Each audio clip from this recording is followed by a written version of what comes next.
Hi, welcome to the Times of Israel's Daily Briefing. It's Wednesday, May 7th, and I'm Jessica Steinberg. I'm here with U.S. Bureau Chief Jacob Magid. Hi, Jacob. How you doing? Hey Jessica, good to be with you again. It's very good to have you here on the podcast. It is day 579 of the war. U.S. President Donald Trump announced a U.S. truce with the Houthis, who say their strikes on Israel will continue.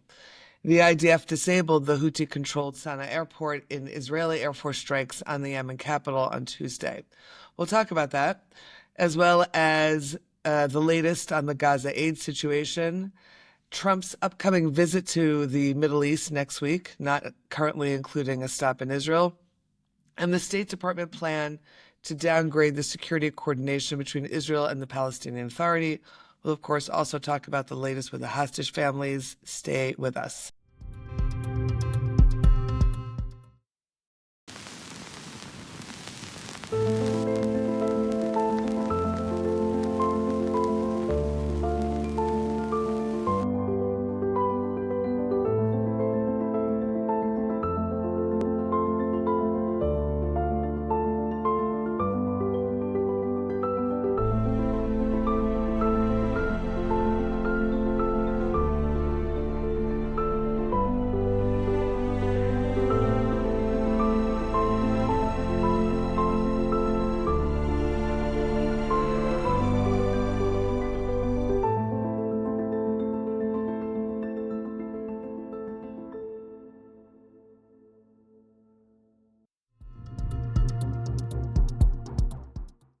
Jacob, let's start with the very latest, which is U.S. President Donald Trump announced a truce with the Houthis, a U.S. truce.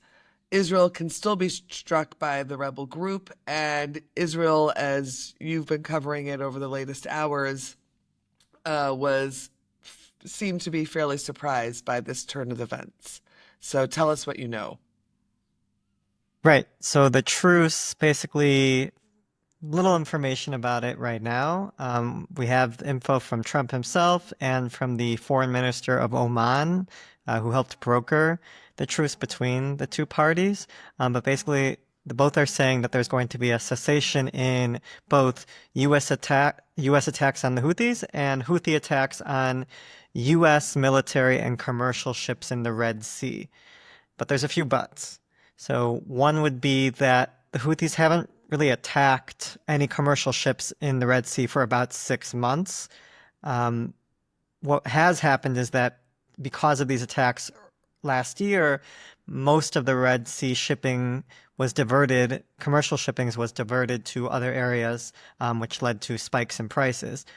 So the hope is that now that there's a more regulated cessation in Houthi attacks, that maybe this will lead to more assurity from various shipping organizations to feel more comfortable using the Red Sea. But I think the proof is going to be in the pudding, and then we'll have to see an Sure. extended cessation of hostilities in order to maintain or see a restoration in some of the operations and of the shipping there. The other thing is that Trump doesn't say if it includes a halt on Houthi strikes on other ships. He's only talking, and the Omani foreign minister is only talking about Houthi strikes on U.S. ships. So that's something that remains to be seen. And the Houthis, for their part, have said they will continue their strikes at least on Israel, be it on Israeli ships or Israeli linked ships in the Red Sea, or more prominently, I think the strikes that we've been seeing towards Israeli territory, ballistic missiles, like the one that hit near Ben Gurion Airport on Sunday. The Houthis are promising to continue those strikes. And Trump was even asked about it in the White House on Tuesday. But basically, he was almost hadn't even thought about it, was what seemed to be his reaction. And he just said, we'll address that when it happens. And I think that's something that leaves a lot of people with questions regarding the legitimacy or the strength of this truce. I think it does come notably within the context of the Iran nuclear talks, and demonstrates that this is likely an effort by Iran to show goodwill as those talks are unfolding. But we'll, I think, have to see whether or not that also means there's progress on the Iranian file. but it also demonstrates that the Iran does have quite a still bit of influence over the Houthis, even though they've increasingly been seeing this rebel group in Yemen as kind of also making their own decisions. So that's on the Iran angle. You mentioned about Israel, and I think speaking to an Israeli official at the embassy, there was seemed to be a lot of surprise in Jerusalem over this decision, and they weren't updated. And again, as it comes just 2 days after this Ben Gurion missile attack, and hours after Israel basically took out the airport, Right. international airport in Sana'a, and it's this latest demonstration of daylight between the two countries, at least it seems, where they're not really on the same page. If you remember, there was the Hamas talks that that Israel wasn't aware about, the Iranian nuclear talks that Israel found out pretty last minute after the decision was already made, and now those talks are talking about possibly allowing Iran to have some enrichment of nuclear materials, and I Hmm. think that's something that really concerns the Israelis. So it's I think the latest demonstration of something that the Israelis are increasingly worried about. Reading your work that you've been covering for the last couple of days, I'm wondering if any of this has to do with Trump's decision to move Mike Waltz from one position to another within the diplomacy world. Um, did that play into this at all? I think there is a connection because Mike Waltz was moved. One of the reasons that he was moved away from the National Security Advisor post and into this UN ambassador post, which I think is definitely a bit of a demotion, is because of the close coordination that he had with Prime Minister Netanyahu's office on potential Israeli strikes or joint U.S. Israeli strikes on Iran. That was something that when President Trump found out about, according to reports, he was very unhappy. And I think there's this part of a broader elevation of the more MAGA wing of the Republican Party, the America First wing that prioritizes definitely American national security interests Interests. and downgrades, I guess, maybe the interests of other allies, including Israel, and also at the expense of this more neoconservative, traditionally pro-Israel wing of the Republican Party. On the one hand, you have Marco Rubio still now taking two roles, as he's taking Waltz's position while also being Secretary of State. But at the same time, he's been able to elevate his position in the administration by really just sticking loyal to the president, as opposed to kind of sticking to his original positions that he had when he was in Congress. And you have there's two other examples of this elevation of MAGA being the two pieces of legislation that were folded this week, or they're shelved, being one about the IRA definition on anti-Semitism that the pro-Israel and neoconservative wing of the Republican Party was trying to advance, and then also a legislation against targeting those who boycott Israel in Congress as well. And those two pieces of legislation were really pushed back against by members of the more MAGA wing, and you've had them really demonstrate their power within the administration and the party at large. Okay. All right. Switching topics a little bit, not really that much. Everything relates to one another. Let's talk about Israel's new plan for altering the way humanitarian aid is distributed in the Gaza Strip. Just to remind listeners, in fact, David and I spoke about this yesterday a little bit, that we're in the third month of an embargo with aid not getting into Gaza. So this new plan would obviously end the embargo, but it also has aid being distributed only by international organizations and private security coordinators, which of course would take the aid out of the hands of Hamas, which has been the issue from the beginning. So tell us what you know about it. Yeah, when we're going to see this and what it's going to look like. Sure. So the idea here is to try to make sure that aid isn't able to be diverted by Hamas, and the Israelis have been working for a very long time to try to put this plan together. And it starts basically with a recognition that now, after over 2 months in preventing aid from entering Gaza since basically March 2nd, that Gazans are on the brink of starvation. And this isn't even something that humanitarian groups are saying, but actually even officials in the IDF. And that's why they're pushing for this to be rolled out in the coming days and weeks, because they recognize that there's a real urgency here, and the scenes coming out of Gaza are getting quite desperate. So the plan starts with it's amid Israel's renewed military push. It's going to see the envisioning is to have 2 million Palestinians in Gaza basically squeezed into an area that is near Rafah that makes up just a quarter of the strip. So that's something that really concerns, I think, humanitarian organizations, talking about really a weakened, displaced population being squeezed into such a small territory. And then nearby, basically having these different humanitarian hubs that the IDF is going to try to create, about a handful of them, 5 or 6, that are going to be along the Salah ad-Din road in Gaza. And you'll have the aid coming in instead of in many crossings like they were during the Biden administration. Aid's just going to go through one crossing, the Kerem Shalom crossing in southern Gaza. It'll be vetted and ferried directly to these humanitarian hubs, which will be walled off, I think, by the IDF. And then within them, you'll have these American security firms, contractors operating and securing the area as well. And you'll have 60 trucks of aid entering each day. And at these hubs, the aid will be put in boxes, basically weighing about 40 pounds. And it's going to be enough food, theoretically, the IDF says, to feed Gazan families for about a week or two. And you'll have each week or two have one family representative that's been approved by the IDF to come in and pick up the aid, and then bring it back to their families. And that is supposed to sustain them for until the next time they have to come up. But this plan is raising a lot of alarm bells with humanitarian organizations so far, the ones who have been briefed on it. One humanitarian official spoke with me and said that the concept of just 60 trucks a day is far less than what is really needed at this point.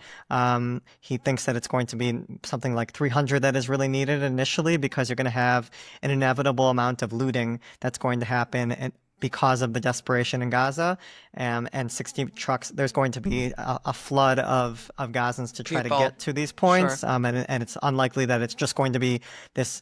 I think we're talking about 5,000 or 6,000 people who are going to be the approved family heads. And it's going to be very chaotic initially. And those who have been briefed on the Israeli plan feel that the plan doesn't necessarily address some of these concerns. Another one just being funding. Israeli officials involved are saying that the UAE is going to fund this plan, but I've spoken to Emirati officials who are not 100% on board at this point. It's going to need the cooperation of international organizations like the World Food Program and other UN bodies.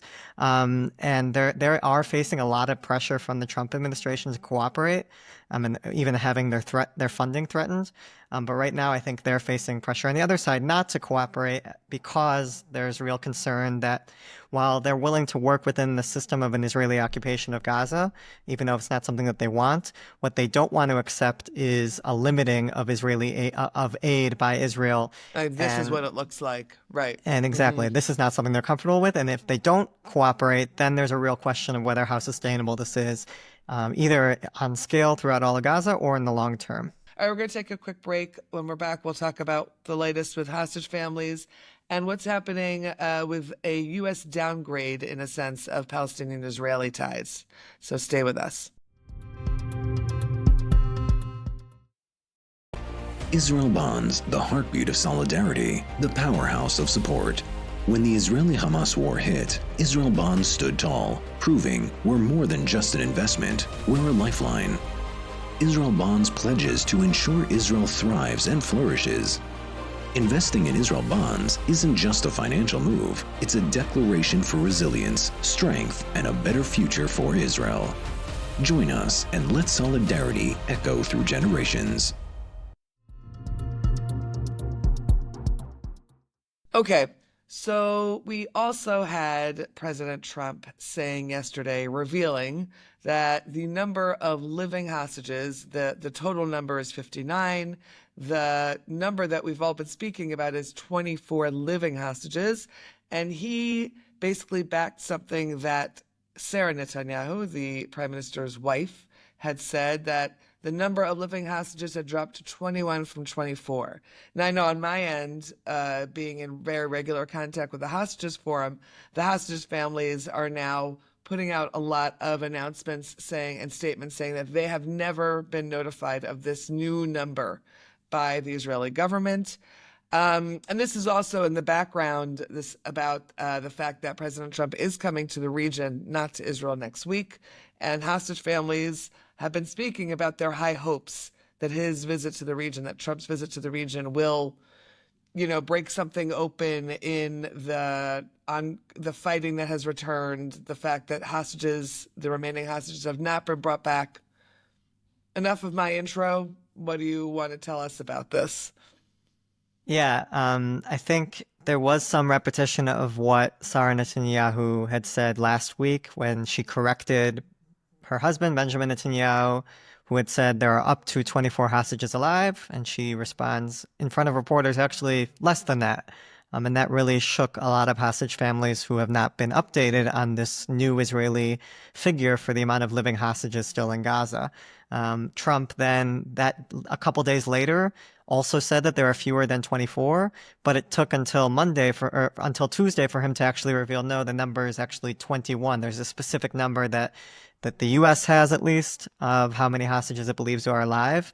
But notably, you had Gal Hirsch, the Israeli hostage envoy, come out and tweet pretty soon after that, even though it was after midnight in Israel. He made a point in quickly clarifying that actually the Israeli number remains 24, that it has a list of the number of living hostages still in Gaza, and that number has not changed from 24 over the past few months.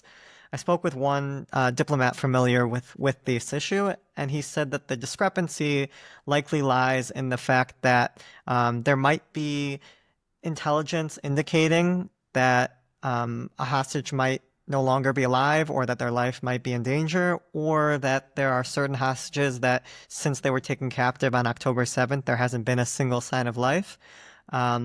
But because in both of those scenarios, there hasn't been a definitive confirmation by Israeli officials that these hostages are no longer alive, that they're not willing to update or lower the number from 24 to down to 21 or any sort of number. And I think that makes a lot of sense that Israeli officials are being more careful. And I think it's just further turmoil for the hostage families who have to deal with hearing about these things in the media, where you have government officials who aren't so careful about their language and are willing to just drop these kind of bombs in front of reporters for the first time.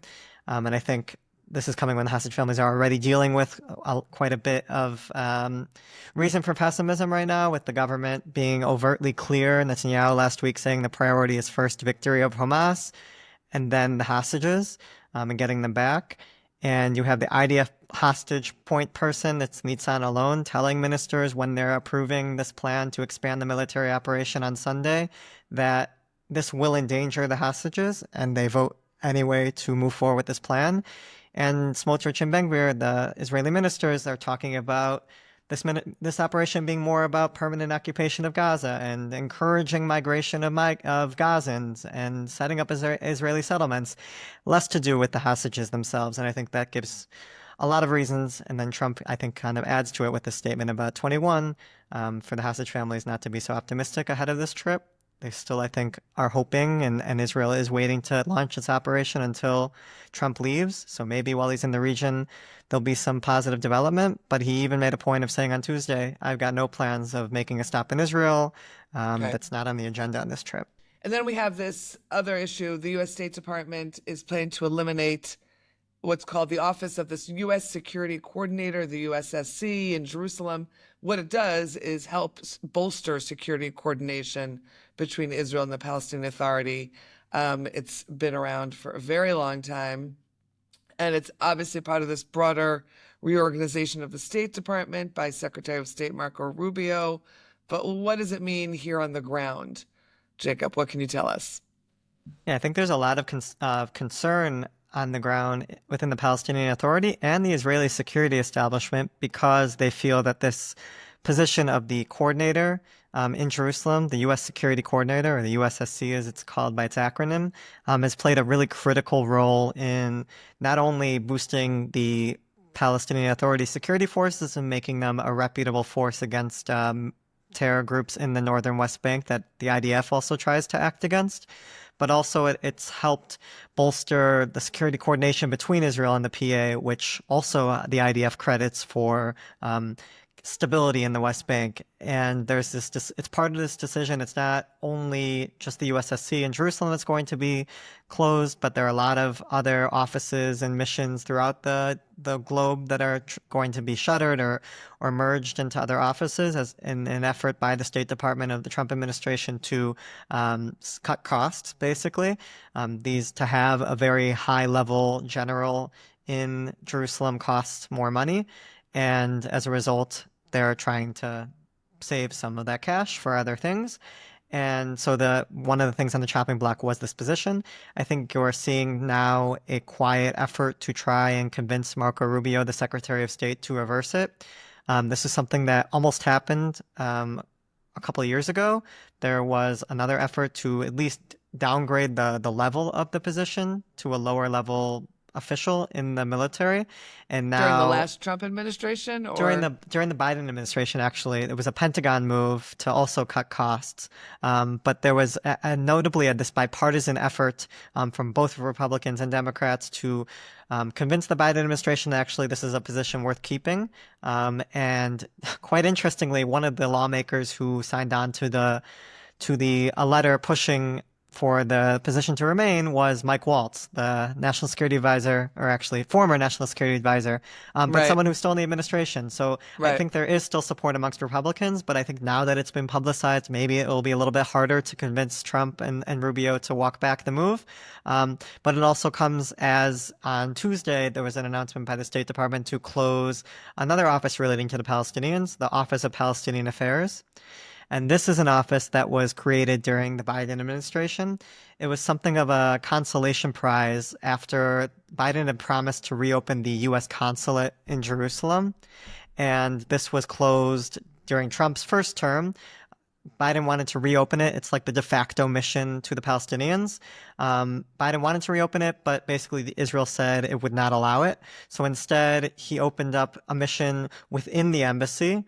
And the Office of Palestinian Affairs was an independent body within the embassy, and it reported directly to Washington and was able to have these unvarnished cables that didn't have to go through the U.S. ambassador. Now, the decision by the Trump administration is to return to the previous model from the first term, which is that Mike Huckabee, or the U.S. ambassador to Israel, will be checking and vetting anything that the U.S. Office of Palestinian Affairs, which will now just be U.S. diplomats within the embassy, and they'll have to go through him, and there'll be more unified reporting from Jerusalem regarding the situation between the Israelis and the Palestinians. So it's an effective downgrade of the U.S. relationship with the PA and the Palestinians more broadly, but it's definitely in line with what I think the Trump administration is trying to do in the region. Okay. And I think that's all we have time for today, but a lot of updates, Jacob. Thank you for them. Thanks for sticking with me. Absolutely. Always. Thanks to you for listening to the Times of Israel's Daily Briefing, and stay tuned for tomorrow's installment. This episode was produced by the Podwaves. Our video was produced by Thomas Gersh. Any comments you have, you can always drop us an email, podcast@timesofisrael.com. And of course, feel free to recommend us to other listeners and rate us wherever you find your podcasts. Until next time, take care, be well.